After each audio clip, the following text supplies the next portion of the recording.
حرف نہ سیکھا، باوجود اس کے آپ جو کتاب لائے وہ عربی میں تھی۔ زمانہ ایسا تھا کہ عربی علم و ادب انتہائی عروج پہ تھا، فصحا بلغاء سے ملک بھرا ہوا تھا،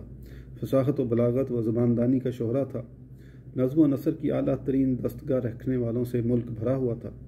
زبان کے ماہر غرور یکتائی کے نشے میں چور تھے۔ اسی حالت میں حضور سید انبیاء صلی اللہ تعالیٰ علیہ وسلم جو کتاب لائے، اس کے ساتھ یہ اعلان تھا کہ یہ کتاب فصاحت و بلاغت میں اپنا نظیر نہیں رکھتی، کسی صاحب کمال کی مجال نہیں کہ وہ اس کا مثل بنا کر پیش کر سکے۔ تمام مخلوق جن و انس کو اعلان دے دیا گیا کہ یہ کتاب الہی ہے، اس لیے کسی مخلوق کی قدرت میں نہیں کہ اس کا مثل بنا سکے۔ جب تمام جن و انس اور کل کائنات قرآن پاک کا مثل پیش کرنے سے عاجز رہی اور مقتدرت مخلوق سے اس کتاب پاک کا نقل بنانا لاممکن ہوا، تب اس کے کمال و بے مثالی کے اظہار کے لیے اور ترقی کی، اور فرمایا کہ اگر تم سب مل کر ایک دوسرے کے مددگار ہو کر بھی قرآن پاک کا مثل بنانے سے عاجز رہے تو اتنا ہی کرو کہ فقط 10 صورتیں اس کی مثل بنا لاؤ، یہ تو اس کا چھوٹا سا حصہ ہے۔ جب وہ 10 صورتیں بھی نہ بنا سکے تو اور تخفیف فرمائی اور ان کے کمال عجز کے اظہار کے لیے فرمایا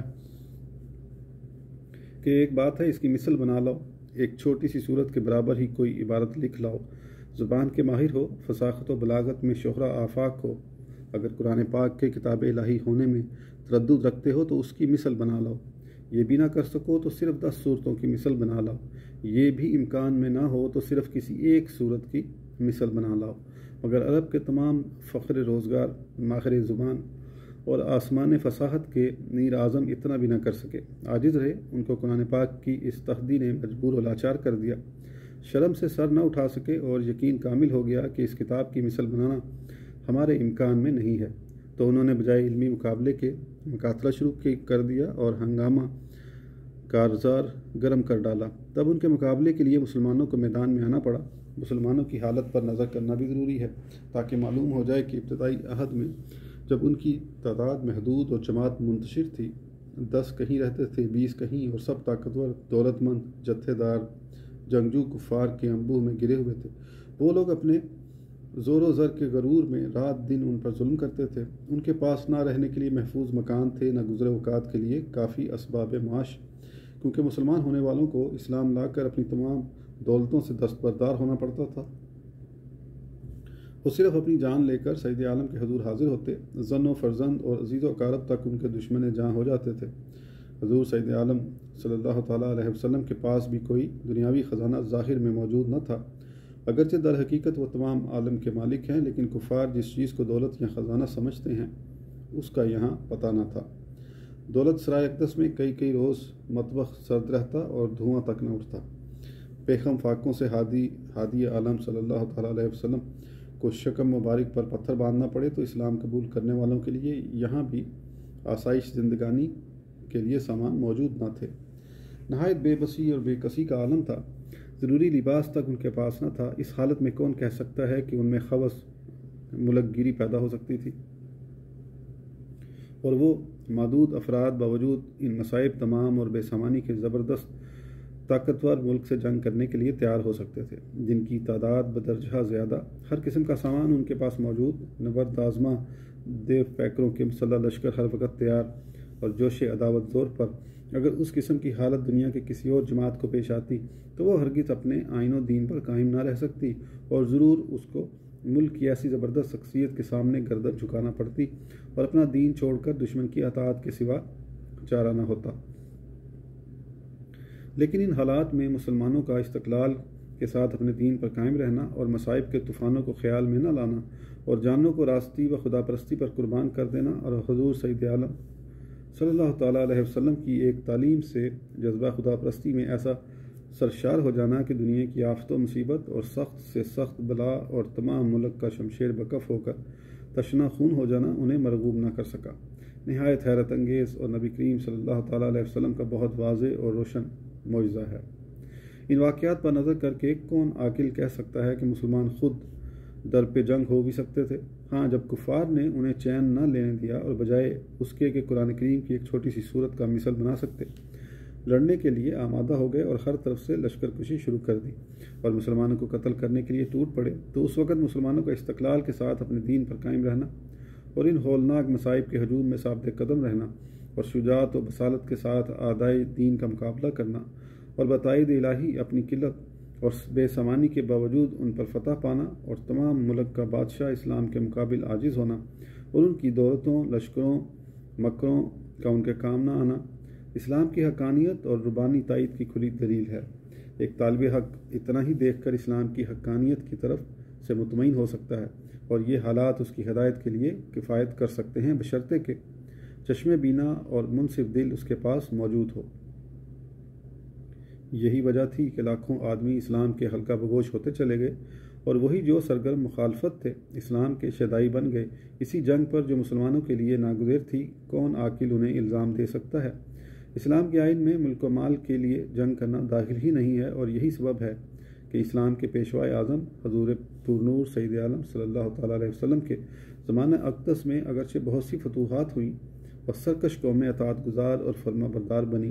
محارب ناکام ہوئے، اسلام کو فتح پر فتح حاصل ہوتی چلی گئی، لیکن بے ہمہ فتوحات سلطان کونین بادشاہ دارین صلی اللہ تعالیٰ علیہ وسلم نے اپنی سکونت و آسائش کے لیے کوئی قلعہ یا گھڑی تیار نہیں فرمائی، نہ کوئی خزانہ، نہ ذات خاص کے لیے املاک کثیرہ، نہ اپنے اہل و عیال کے لیے فراغت عیش کے اسباب، وسیع جاگیریں اور وافر مال ہم پہنچایا، بلکہ اس سرور انور صلی اللہ تعالیٰ علیہ وآلہ وسلم کی مقدس زندگی اول سے آخر تک درویشانہ و زاہدانہ رہی۔ اعتراض: پنڈت نے آیات ان اللہ شدید العذاب ولا تتبعوا خطوات الشیطان کو بے جوڑ طریقے سے ملایا، کسی کا ٹکڑا کسی کے ساتھ جوڑا۔ سخن فہمی تو اسی سے ظاہر ہے کہ اتنا بھی شعور نہیں کہ بات کہاں پوری ہوئی۔ دو باتیں سنی، ان میں سے پہلی بات کا نصف حصہ علیحدہ کیا اور پچھلا نصف دوسری بات کے ساتھ ملایا۔ اتنا بے شعور آدمی اگر اعتراض کرے تو کیا تعجب ہے، اور وہ خود اپنی نادانی کا ماتم کرتا ہے۔ پھر بھی اس جوڑ گانٹھ قطع و برید سے کوئی نتیجہ نہ نکلا۔ اب پنڈت کی عبارت دیکھیے اور اندازہ کیجیے کہ کون سی قابل اعتراض بات اس کے ہاتھ آ سکی۔ پنڈت نے آیت کی قطع و برید کر کے جو اٹل سٹل ترجمہ لکھا ہے وہ یہ لکھا ہے، اور یہ کہ اللہ سخت تکلیف دینے والا ہے، شیطان کے پیچھے مت چلو، وہ واقعی تمہارا دشمن ہے، اس کے سوائے اور کچھ نہیں کہ برائی اور بے شرمی کی اجازت دے، اور یہ کہ تم کہو اللہ پر جو نہیں جانتے۔ اعتراض: کیا تمہارا خدا بدوں کو عذاب دینے والا اور نیکوں پر رحم کرنے والا ہے، یا مسلمانوں پر رحم کرنے والا اور دوسروں کو عذاب دینے والا ہے؟ مخرج ذکر صورت میں وہ خدا ہی نہیں ہو سکتا۔ اگر خدا طرفدار نہیں ہے تو جو آدمی جبکہ دھرم کرے گا اس پر خدا رحم، اور جو ادھرم کرے گا اس کو سزا دے گا۔ ایسی حالت میں محمد صاحب اور قرآن کو شفیع جاننا ضروری نہ رہا، اور جب سب کو برائی کرنے والا ہر ایک انسان کا دشمن شیطان ہے، اس کو خدا نے پیدا ہی کیوں کیا؟ کیا وہ آئندہ کی بات نہیں جانتا تھا؟ اگر کہو کہ نہیں جانتا تھا لیکن آزمائش کے لیے بنایا تو بھی درست نہیں، کیونکہ آزمائش کرنا محدود العقل کا کام ہے۔ ہمداں خدا سب روحوں کے اچھے برے اعمالوں کو ہمیشہ ٹھیک ٹھیک جانتا ہے، اور اگر شیطان سب کو بہکاتا ہے تو شیطان کو کس نے بہکایا ہے؟ اگر کہو کہ شیطان خود بخود بہکایا جاتا ہے اور وہ خود بخود بہکائے جا سکتے ہیں، درمیان میں شیطان کا کیا کام ہے؟ اور اگر خدا ہی نے شیطان کو بہکایا تو خدا شیطان کا بھی شیطان ٹھہرے گا؟ نعوذ باللہ، ایسی بات خدا کی نہیں ہو سکتی، اور جو کوئی کسی کو بہکاتا ہے وہ بد صحبت اور لا علمی کے باعث خود گمراہ ہوتا ہے۔ جواب: یہ وہی باتیں ہیں جو پنڈت کی زبان پر چڑھی ہوئی ہیں اور بارہا ان کو لکھ چکا ہے، اور مکر سہ مکر جواب گزر چکے ہیں۔ جب اسلام دین الہی ہے اور وہ ہدایت کے لیے آیا اور اس نے نیک باتیں بتائیں، تو نیک وہی ہے جو اس کا متبع ہو، اور جو متبع نہ ہو اسلام قبول کرے وہ بد ہے۔ تو پھر یہ کیا پوچھتا ہے کہ خدا بدوں کو عذاب دینے والا اور نیکوں پر رحم کرنے والا ہے؟ مسلمانوں پر رحم کرنے والا نیک تو مسلمان ہی ہیں جو خدا کی ذات و صفات کی نسبت حق اچھا اعتقاد رکھتے ہیں، اور وہ نا خدا شناس جو خدائے عز و جل کو نہ پہچانے، وہ مخلوقات کے ذرہ ذرہ کو خدا کی طرح واجب الوجود اور قدیم جانے، وہ ہر بد سے بدتر ہیں۔ مگر پنڈت کے اعتراض سے آریوں کی نصرت کے لیے ایک نتیجہ برآمد ہوتا ہے، وہ یہ کہ خدا کا رحم و کرم آریت دھرم کے قبول کرنے پر منحصر نہیں۔ ہر مذہب میں آدمی نیک رہ کر پنڈت کے اعتقاد میں رحمت الہی کا مورد ہو سکتا ہے، پھر آریہ ہونا بیکار اور اس کے لیے کوششیں کرنا، کتابیں لکھنا، لیکچر دینا، شور مچانا، فساد برپا کرنا نہایت ظلم اور پرلے سرے کا گناہ ہے۔ اسی طرح پنڈت کا یہ اعتراض بھی لا یعنی ہے کہ جب شیطان انسان کا دشمن ہے تو خدا نے اس کو پیدا ہی کیوں کیا؟ ایسی بات تو معمولی سمجھ کا انسان بھی زبان پر لانا گوارا نہ کرے گا۔ سانپ، بچھو، بھیڑیے، شیر، ریچھ اور موذی جانور سب انسان کے دشمن ہیں۔ وہ کیا خدا کے سوا کسی اور نے پیدا کیے ہیں؟ اور خود مسلمان اور عیسائی جنہیں آریہ اپنا دشمن جانتے ہیں، وہ ان کی طرف سے دل میں بہت عناد غضب رکھتے ہیں، انہیں بھی خدا ہی نے پیدا کیا۔ تو پنڈت جی نے کبھی ایشور کو ٹیلی فون نہ کیا کہ آپ سے یہ کیا غلطی ہوئی کہ ویدک دھرم کا ناس لگا دینے والوں کو آپ نے پیدا کر کے مدت ہائے دراز تک دھرماتماؤں کو ان کی غلامی کی ذلتوں میں مقید رکھا؟ اگر آپ جانتے تھے کہ یہ ادھرمی ہیں تو آپ نے پیدا ہی کیوں کیا، اور اگر نہ جانتے تھے تو بائیں جہالت ایشور ہونے کا دعویٰ جھوٹا ہے۔ پنڈت جی کی نظر اپنی گریبان میں نہیں پڑتی اور اپنی آنکھ کا شتیر انہیں نظر نہیں آتا۔ پنڈت جی کا ایک نہایت فرسودہ اور لغو اعتراض یہ بھی ہے کہ اگر شیطان سب کو بہکاتا ہے تو شیطان کو کس نے بہکایا؟ یہ ہر عاقل جانتا ہے کہ بہکانے والے کے لیے یہ ضروری ہے کہ اس کو بھی کسی نے بہکایا ہو۔ ہزاروں آدمی دوسروں کو اغوا کرتے ہیں تو کیا ضروری ہے کہ ان اغوا کرنے والوں کو بھی کسی نے اغوا کیا ہو؟ پنڈت جی کے نزدیک تو آریوں کو سوا ساری دنیا کے لوگ بہکانے ہی والے ہیں۔ سناتن دھرمی پنڈتوں کی شان میں پنڈت جی نے دل کھول کر الفاظ لکھے ہیں اور ان کو بہکانے والا بتایا ہے۔ تو ان بہکانے والوں کو کیا پنڈت جی کے اعتقاد میں ایشور نے بہکایا ہے؟ جبکہ خود ان کا قول ہے کہ کسی کی طبیعت میں خود اپنے آپ ہی خبث ہوتا ہے اور کوئی بہکائے سے راہ حق چھوڑ کر منحرف ہوتا ہے۔ شیطان میں خبث طبی ہے، اس کے لیے کسی اور بہکانے کی ضرورت نہیں۔ اتنی بات بھی نہ سمجھنا اور کسی مذہب کی پیشوائی کا مدعی ہونا اس مذہب کی حقیقت کو آشکار کر دیتا ہے۔ پنڈت جی نے یہ آیا انما حرم علیکم المیتۃ والدم ولحم الخنزیر وما اخل بہ لغیر اللہ کا ترجمہ ان الفاظ میں کیا ہے: تم پر مردار، لہو اور گوشت سور کا حرام ہے، اور سوائے اللہ کے جس پر کچھ پکارا جائے اس پر پنڈت نے یہ اعتراض کیا۔ یہاں پر سوچنا چاہیے کہ کوئی جانور خواہ مرا ہو یا کسی کے مارنے سے دونوں حالتوں میں وہ مردار ہے۔ ہاں ان میں کچھ فرق بھی ہے تو بھی موت میں کچھ فرق نہیں، اور جب صرف سور کی ممانعت ہے تو کیا انسان کا گوشت کھانا روا ہے؟ کیا یہ بات اچھی ہو سکتی ہے کہ خدا کے نام سے دشمن وغیرہ کو عذاب دے کر اس کی جان لی جائے؟ اس سے تو خدا کے نام پر دھبا لگتا ہے۔ ہاں خدا نے بلا پورب جنم یعنی زندگی سابقہ کے گناہوں کے مسلمانوں کے ہاتھ سے جانداروں کو عذاب کیوں دلایا؟ کیا ان پر رحم نہیں کرتا؟ ان کو اولاد کی مانند نہیں جانتا؟ جس جان سے زیادہ فائدہ پہنچے، مثلاً گائے وغیرہ، ان کو مارنے کی ممانعت نہ کرنے سے خدا دنیا کو نقصان پہنچانے والا ثابت ہوتا ہے، اور عام طور پر ایذا رسانی کے گناہ سے خدا بھی بدنام ہو جاتا ہے۔ ایسی باتیں خدا اور خدا کی کتاب کی ہرگز نہیں ہو سکتی۔ جواب: یہ کفار مکہ کا اعتراض تھا کہ مسلمان اپنے ہاتھ کے مارے ہوئے کو حلال جانتے ہیں اور خدا کے مارے ہوئے یعنی اپنی موت مر جانے والے کو حرام۔ پنڈت جی نے اسی سے یہ اعتراض اڑایا اور جو حماقت انہوں نے کی تھی آپ نے اس کا اتباع کیا۔ ہر عاقل جانتا ہے کہ طبی موت فساد مزاج اور فنائے ارواح اور اکثر حالات میں انتشار سمیت سے واقع ہوتی ہے۔ کنواں میں اگر ذرا سی بھی رمق بھی باقی ہو تو جاندار نہیں مرتا۔ جب تمام اعضاء کی طاقتیں باطل ہو چکتی ہیں، اعضاء فاسد و خراب ہو جاتے ہیں، ان کے مزاج بدل جاتے ہیں یا ان میں سمیت آ جاتی ہے، اس وقت موت جاندار کے بدن پر وارد ہوتی ہے تو اس کے کھانے کا حکم دینا اقتضاء حکمت نہ تھا۔ صحیح سالم تندرست جاندار جس کے بدن میں سمیت نہیں ہے اس کو ذبح کر کے کھایا جائے اور ذبح کرنے سے اس کا دم بغیر گھٹے آسانی سے نکل جائے تو اس کے اعضاء فساد سے محفوظ رہتے ہیں اور وہ غذا صالح ہو کر بدن کی صحت و قوت کا سبب ہوتا ہے۔ اس لیے یہ اعتراض جہالت ہے کہ مردہ اور ذبح کیے ہوئے میں فرق نہیں، دونوں کو مردار بتانا ناواقفی ہے۔ لیکن میں کہتا ہوں کہ اگر پنڈت اور اس کے ہم نواؤں کے نزدیک مذبوح اور مردار دونوں میں غذائیت کے اعتبار سے فرق نہیں ہے تو آریہ مردار خواری شروع کر دیں کہ اس میں بہترین غذا بھی ملے گی اور کسی کی ایذا بھی نہیں ہے، مگر آریوں کا گوشت سے بالعموم احتراز کرنا اس کی دلیل ہے کہ وہ مردار کو مذبوح کی مثل صالح الغذا نہیں سمجھتے، تو پھر مسلمانوں پر اعتراض کرنے کی کیا وجہ؟ پنڈت کا یہ قول کہ صرف سور کی ممانعت ہے قرآن پاک پر افتراء اور بہتان ہے۔ اس میں کہیں نہیں کہ ممانعت صرف سور کی ہے، بلکہ جو آیت پنڈت نے نقل کی ہے اس میں کئی قسم کے محرمات کا ذکر ہے۔ یہ کیا اعتراض ہے جس کے شوق میں جھوٹے الزام لگائے جائیں اور بہتان اٹھائے جائیں؟ رہا مذبوح کا بنام خدا ذبح کرنا، یہ ایک عارفانہ تعلیم ہے کہ جب تم نفیس غذا یعنی حیوان کے گوشت کا ارادہ کرو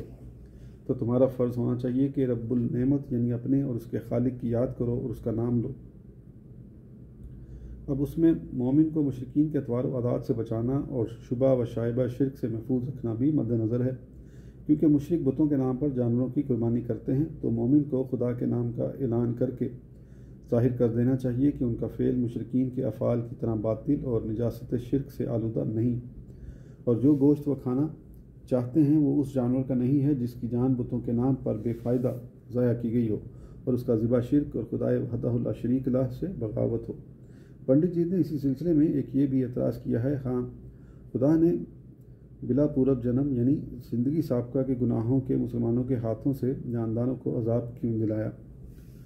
آریہ سوچیں، پنڈت صاحب کا یہ اعتراض مسلمانوں پر ہوا یا آریوں پر؟ جب پنڈت کے اعتقاد میں ہر جاندار کی راحت و تکلیف اس کے عمل کی جزا اور پرکرتی کا پھل ہے، تو ضرور مذبوح جانور اپنے سابقہ اعمال سے ذبح کا مستوجب تھا، اور ایشوری عدل و داد کی روح سے اس کا ذبح ہونا عین انصاف اور نہایت ضروری تھا۔ تو مسلمانوں پر ایذا رسانی اور بے رحمی کا اعتراض پنڈت کے اپنے عقیدے کے خلاف ہے، بلکہ وہ بندے جن کے ہاتھ سے اس نے احکام عدل جاری کرائے اور مستحق سزا کو سزایاب کرایا، ضرور مقبول و مقرب اور اپنے کارساز کی مرضی کے تابع ہیں۔ جس طرح مجسٹریٹ شاہی قانون کو نافذ کر کے بادشاہ کے احکام عدل و انصاف کو عمل میں لاتا ہے اور ایوان حکومت میں صاحب منصب مانا جاتا ہے، ایسے ہی وہ بندے جو لائق سزا مخلوق کو سزا دے کر خداوندی انصاف کا قانون نافذ کرتے ہیں، خدائی حکومت میں منصبدار اور اس کے مقبول ہیں۔ یہ سمجھ کر تو پنڈت اور اس کے ہم اعتقادوں کو مسلمانوں کے سامنے گردن نیاز جھکا دینا چاہیے اور ان پر اعتراض کر کے ایشور کا مجرم اور پاپی نہ بننا چاہیے۔ اور اگر پنڈت یا اس کے ہم نوا یہ کہیں کہ جانور کا عمل تو ایسا نہ تھا کہ جس پر وہ قتل کی سزا کا مستحق ہوتا، نہ ایشور کی دی ہوئی عمر ابھی تمام ہوئی تھی، بلکہ ایشور کی عطا کی ہوئی عمر کے بہت سے سال ابھی باقی تھے، لیکن مسلمانوں نے بغیر سابقہ عمل کے بے گناہ جانوروں کو وقت سے پہلے مار دیا اور ایشور کی دی ہوئی عمر کو پورا ہونے نہ دیا۔ تو اب یہ بتائیں کہ ایشور زبردست ہوا یا مسلمان؟ ایشور کی کلم میں اس کا حکم تو نافذ نہ ہو سکا، مسلمان جو چاہتے رہے کرتے رہے، ایشور بے گناہوں کو محفوظ نہ رکھ سکا، اپنے قانون کو شکست سے بچا نہ سکا، تو ایسے مجبور کو ایشور اور قادر مطلق ماننا خبط ہے، اور جن مسلمانوں سے پنڈت جی کے ایشور کی بھی نہ چلی، ان سے لڑنا اور چھیڑ چھاڑ کرنا حماقت اور بدبختی کی نشانی ہے۔ اب اسی مسئلے کے ایک دوسرے پہلو پر نظر کیجیے۔ گوشت بہترین اور قوی ترین غذا ہے، لذیذ بلکہ العز ہے، مکوی اور ضعف دور کرنے والا ہے۔ دریافت طلب یہ ہے کہ ایسی نفیس، لذیذ، مکوی، نافع غذا مسلمانوں کو بغیر عمل سابق کے ملی تو تناسخ باطل ہوا، اور انہوں نے پہلی جون میں ایسے عمدہ عمل کیے تھے جن کی جزا میں وہ ایسی عمدہ غذا کے مستحق تھے، تو پھر رونا اور اعتراض کرنا کیسا؟ خود ایشور نے یہ غذا انہیں ان کے عمل کے بدلے میں دی ہے۔ اس پر اعتراض ایشور کی بغاوت اور سخت توہین ہے، بلکہ اس پر آریوں کو خوش ہونا چاہیے کہ روئے زمین پر مسلمان ایسے مقبول بندے ہیں جنہیں گوشت جیسی غذا دی جاتی ہے۔ ہاں ایک وجہ رنج کی یہی ہے کہ مسلمانوں کو تو لذیذ کھانوں سے قوت و طاقت دی جاتی ہے، اور آریوں کو عمر بھر دال اور ساگ کھانے کو دیے جاتے ہیں، عمدہ غذا سے زندگی بھر محروم رکھے جاتے ہیں۔ اس سے معلوم ہوتا ہے کہ ان کے مسلمہ اصول کی بنا پر پہلی زندگی میں ان کے پاس ایسے اچھے عمل نہ تھے کہ وہ ایسی عمدہ غذا کے مستحق ہو سکتے، تو اب انہیں رنج کا کیا موقع اور مسلمانوں سے ذبح حیوانات کی کیا شکایت؟ جانداروں کے ذبح کو جرم بتانا اور تناسخ کو ماننا، یہ ایسی دو متضاد باتیں ہیں جو کسی طرح جمع نہیں ہو سکتی، اور آریہ ایڑی چوٹی کا زور لگا کر ان دونوں مسئلوں کو باہم ٹکرانے سے نہیں بچا سکے۔ اس سے عجیب تر معترض کی یہ نابینائی ہے کہ مسلمانوں کے ذبح گاہوں کو تو اس نے اپنے عقیدے کے خلاف ظلم اور تکلیف بے سبقت عمل مانا، لیکن اپنی گو ماتا کو عمر بر رسی باندھ کر ذلیل ترین قیدی کی طرح مقید رکھنا اور اس کے نوزائیدہ بچے کو بغیر کسی پچھلے عمل کے اس کی ماں کے سامنے علیحدہ باندھ دیا اور جاندار کی قدرتی غذا اس سے چھین لینا، بچے کی محبوسی قید، بھوک پیاس میں ٹکرانے، ماں کے پاس پہنچنے اور دودھ پینے کو ترسنے کی روح فرسا اور جگر کو پاش پاش کر ڈالنے والی مصیبت میں گو کو مبتلا کرنا، اور بچے کی بے کسی اور بے بسی کے دردناک مناظر اس کی ماں کی نگاہوں کے سامنے لانا، اور پھر بچے کا دودھ چھین کر پی جانا، یہ دودھ دینے میں اگر گائے راضی نہ ہو اور خداداد غذا کو وہ اپنے بچے کے لیے بچا کر رکھنا چاہے تو اس کے پھاند باندھنا، ڈھنگنا ڈالنا، لاٹھیوں سے مارنا، طرح طرح کی ایذائیں دینا،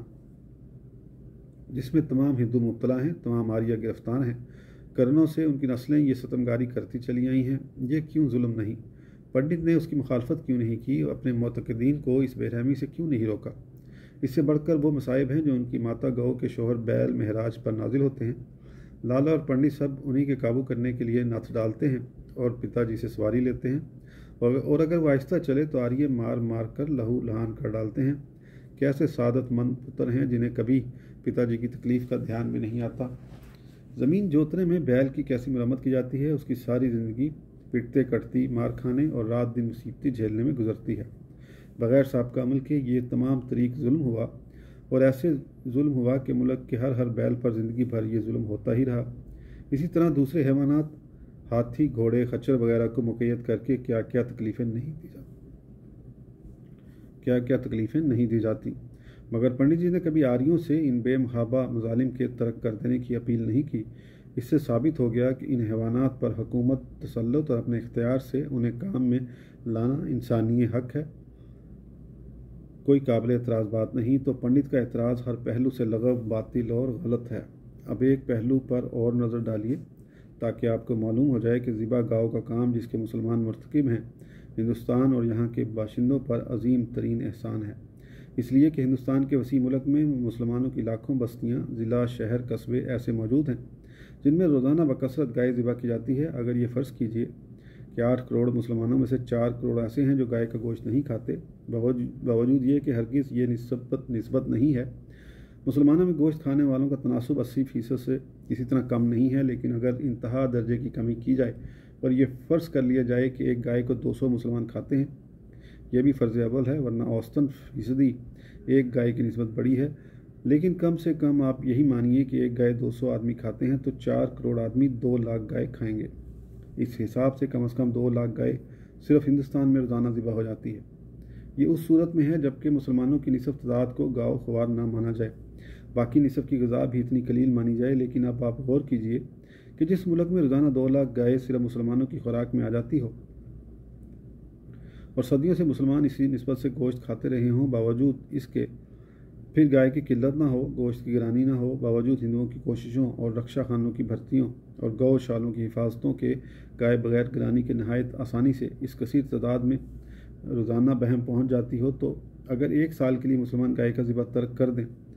تو ہندوستان میں گایوں کی تعداد 7 کروڑ 30 لاکھ سے زیادہ ہو جائے، اور لالا لوگ اپنی غذا کے دانے بھی انہیں کھلا دیں تو بھی انہیں کفایت نہ کرے، تمام جنگل ویران ہو جائیں، سبزے کا نام و نشان کہیں باقی نہ رہے، غلہ بھی ان کی ماتا جی کھا جائیں، جب بھی بھوکی کی بھوکی رہیں، ملک تباہ ہو جائے۔ کبھی اس تحریک کی معقولیت پر ہندوؤں نے غور نہیں کیا۔ اب پنڈت جی سے پوچھیے کہ اگر مسلمان گوشت کھانا ترک کر دیں تو ہندوؤں کے ایشور سے بھی ملک کا انتظام نہ ہو اور گاؤں کی بڑی ہوئی تعداد ہندوستان کی ساری پیداوار ختم کر جائے، پھر بھوکی رہے۔ یہی وجہ ہے کہ مسلمانوں کی آمد سے قبل ہندوستان کی اقوام گائے کی قربانی اور اس کے ذبح کی عادی تھی۔ ہندوؤں کی کتابوں میں اس کے ناقابل انکار ثبوت ملتے ہیں۔ علاوہ بری گائے کے خون کا تنہا مسلمانوں پر الزام لگانا بھی انصاف کا خون ہے، جبکہ گائے کے اجزاء میں سے ایک جز گوشت تو مسلمانوں کے حصے میں آتا ہے، اس کو بھی تنہا مسلمان نہیں کھاتے، بلکہ بہت سی وہ قومیں بھی کھاتی ہیں جن کو مردم شماری میں ہندو لکھا جاتا ہے اور جن کی تعداد ہندو اپنے میں شامل کر کے نشستیں حاصل کرتے ہیں۔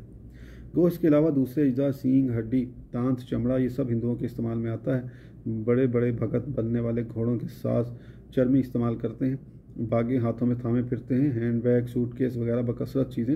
چمڑے کی استعمال کرتے ہیں۔ پانی کے نلوں میں چمڑے کی کٹوریاں لگائی جاتی ہیں اور وہ ہمیشہ پانی میں ڈوبی ہی رہتی ہیں، پانی انہی پر ہو کر آتا ہے، وہی پانی استعمال کرتے ہیں۔ کروڑوں روپے کا چمڑا اور سینگ وغیرہ ہندوؤں کے استعمال میں آ جاتا ہے، تو کیا وجہ ہے کہ ہندو گو ماتا کے جسم کے اجزاء استعمال بھی کریں، چمڑے کی جوتیاں بھی بنائیں، ان پر گاؤ کشی کا الزام نہ آئے، سارا غصہ مسلمانوں ہی پر رہے؟ پھر چمڑے کی تجارتوں میں ہندوؤں کا دخیل ہونا یہ کیوں گو ہتیا نہیں بتایا جاتا، اور جو مال گائے کے اجزاء کی تجارت سے حاصل کیا جائے